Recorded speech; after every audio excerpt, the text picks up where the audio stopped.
행복한 교회 성도 여러분, 이 영상을 보시는 하나님 나라의 귀한 자녀 여러분, 오늘은 2021년 9월 22일 수요일입니다. 이제 드디어 이스라엘 백성들이 홍해를 건너서 또한 광야 생활을 시작한 지 이제 3개월이 되었습니다. 그들이 향했던 최종 목표는 시내산이었습니다. 시내산. 그래서 3개월 만에 시내산에 도착했습니다. 오늘 본문 1절에 이스라엘 자손이 애굽 땅을 떠난 지 3개월이 되던 날 그들이 시내 광야에 이르니라. 시내 광야에 이릅니다. 그래서 시내산 그리고 시내산 주변에 이제 이르렀습니다. 이 시내산을 구약 성경에서는 호렙산이라고 합니다. 하나님의 산, 하나님이 거주하는 산으로 묘사되어 있고요. 거의 한 40년 가까이를 이 시내산 주변을 떠돌면서 그들이 생활할 수밖에 없었습니다. 이곳이 바로 하나님께서 이스라엘 백성들의 정체성을 확립하는 40년, 그들의 마음속에 노예 근성을 완전히 던지고 새로운 세대가 일어나서 그 새로운 세대들이 가나안 땅, 젖과 꿀이 흐르는 땅에 들어가기 이전까지 준비하는 시간이었고, 또한 아직도 하나님에 대한 불신과 하나님에 대한 불평을 늘여놓는 구세대들, 뭔가 믿음이 없는 세대들, 하나님이 아무리 축복을 주셔도 그들이 감사가 없는 세대들은 광야에서 전체가 다 흙으로 돌아가는 시기였습니다. 이제 드디어 본격적으로 14장에서 끝났던 이야기들이 15장부터 무려 40장까지의 내용이 있는 것인데, 특별히 우리가 24장에서 이 하나님과 이스라엘 백성들이 언약식이 있습니다. 그런데 그것을 준비하는 본문이 19장부터 드디어 시작됩니다. 과연 어떤 식으로 시작될까요?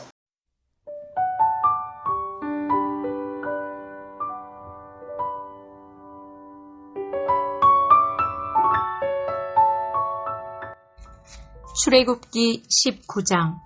이스라엘 자손이 애굽 땅을 떠난 지 3개월 되던 날 그들이 시내 광야에 이르니라. 그들이 르비딤을 떠나 시내 광야에 이르러 그 광야에 장막을 치되 이스라엘이 거기 산 앞에 장막을 치니라. 모세가 하나님 앞에 올라가니 여호와께서 산에서 그를 불러 말씀하시되 너는 이같이 야곱의 집에 말하고 이스라엘 자손들에게 말하라. 내가 애굽 사람에게 어떻게 행하였음과 내가 어떻게 독수리 날개로 너희를 업어 내게로 인도하였음을 너희가 보았느니라. 세계가 다 내게 속하였나니 너희가 내 말을 잘 듣고 내 언약을 지키면 너희는 모든 민족 중에서 내 소유가 되겠고 너희가 내게 대하여 제사장 나라가 되며 거룩한 백성이 되리라. 너는 이 말을 이스라엘 자손에게 전할지니라. 모세가 내려와서 백성의 장로들을 불러 여호와께서 자기에게 명령하신 그 모든 말씀을 그들 앞에 진술하니 백성이 일제히 응답하여 이르되 여호와께서 명령하신 대로 우리가 다 행하리이다. 모세가 백성의 말을 여호와께 전하매 여호와께서 모세에게 이르시되 내가 빽빽한 구름 가운데서 내게 임함은 내가 너와 말하는 것을 백성들이 듣게 하며 또한 너를 영영히 믿게 하려 함이니이다. 모세가 백성의 말을 여호와께 아뢰었으므로 여호와께서 모세에게 이르시되 너는 백성에게로 가서 오늘과 내일 그들을 성결하게 하며 그들에게 옷을 빨게 하고 준비하게 하여 셋째 날을 기다리게 하라. 이는 셋째 날에 나 여호와가 온 백성의 목전에서 시내산에 강림할 것임이니 너는 백성을 위하여 주위의 경계를 정하고 이르기를 너희는 삼가 산에 오르거나 그 경계를 침범하지 말지니 산을 침범하는 자는 반드시 죽임을 당할 것이라.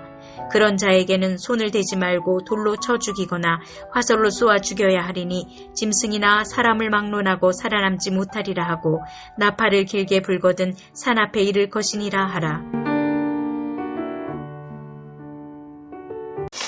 모세가 이 호렙산에 올라가서 시내산에 올라가서 하나님과 이 대면을 합니다. 물론 보이지는 않지만 음성으로 대면을 하면서 내가 너희들을 선택했다. 너희들을 내 소유의 백성들이고 제사장 나라다. 너희가 전 세계를 대표하는 하나님의 백성들이다.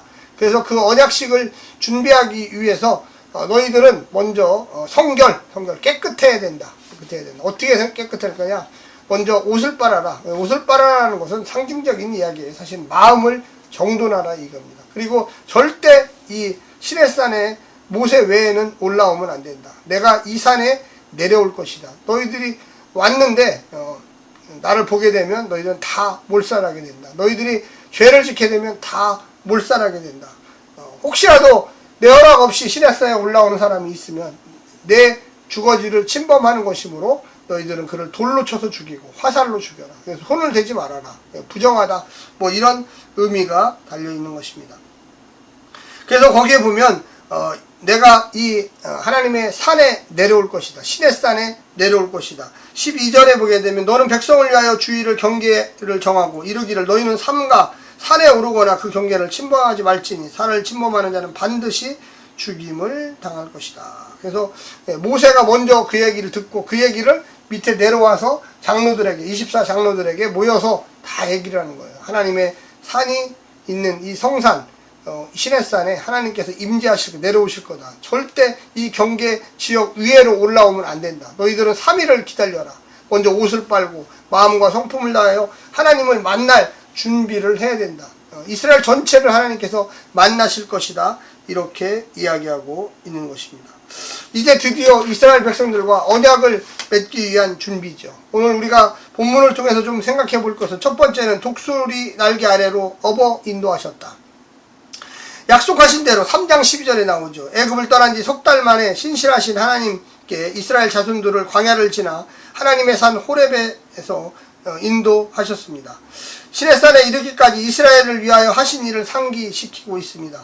애굽을 심판하여 이스라엘을 건지셨고 독수리 날개 아래로 업어 인도하여 시내산에 이르게 하셨습니다.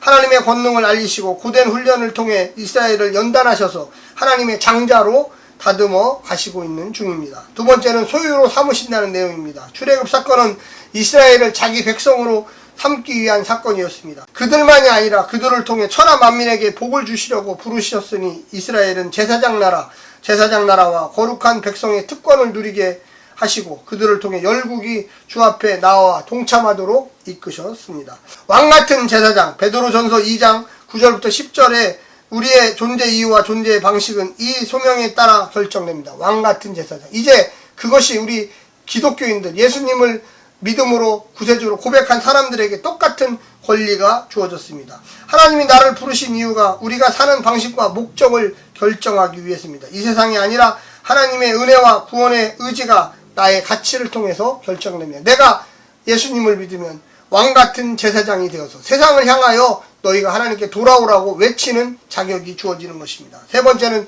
순종을 맹세했다는 것이죠. 이스라엘은 순종을 다짐합니다. 하나님은 하나님이 되시고 자신은 하나님의 백성으로 살기를 다짐한 것입니다. 말씀을 주시는 하나님과 그 말씀에 순종하는 백성의 관계가 형성된 것입니다. 그것은 굴욕적인 관계가 아니라 사랑으로 베푸신 특권에 대한 응답입니다. 말씀에 대한 다짐입니다. 순종하는 건 짐이 아닙니다. 우리의 어깨에 멍에를 매는 것이 아닙니다. 복과 생명을 누리는 하나님의 축복의 통로를 우리는 말씀 순종해서 찾을 수가 있겠습니다. 마지막으로 경계를 정하셨다는 것이죠. 이스라엘을 먼저 택하시고 선택하시고 부르시고 계시면서 그들 가운데 거하기로 하나님은 약속하셨습니다. 자기 자신을 드러내겠다는 것이죠. 역시 백성들도 이제 하나님을 맞을 준비를 해야 합니다. 그들의 삶에 간섭하시겠다는 게 아니라 하나님과 함께 연합한다는 의미가 정해져 있습니다. 이 거리감이 하나님과 우리 사이의 관계를 만듭니다. 가까이 나오라. 그러나 완전히 가깝게 나오는 것은 아니에요. 아직 완벽하지 않기 때문에 그렇죠. 그분의 사랑의 하나님이면서 동시에 범접할 수 없는 분입니다. 우리가 하나님을 맘먹고 친구로 대할 수 있는 건 아니죠. 하나님이 우리를 친구로 대한다는 것이죠. 착각하면 안 됩니다. 안다고 할 수도 있으면서 또한 모르게 할 수도 있다는 것이 신비의 영역입니다. 하나님을 다 보여주진 않아요. 일부만 보여줘요. 그러나 그 일부조차도 우리 죄된 인간, 창조주 하나님의 피조물인 우리 인간이 누릴 수 있다는 게 얼마나 감사한 일입니까? 사랑하는 성도 여러분, 하나님이 예수님의 형상을 통하여 우리에게 드러내셨습니다. 우리가 우리의 삶을 통하여 겸손해지고 낮아지고 정말로 예수 그리스도를 메시아로 모시면서 따라가는 놀라운 축복의 삶을 살아야만 되겠습니다. 오늘 하루도 승리하십시오. 샬롬.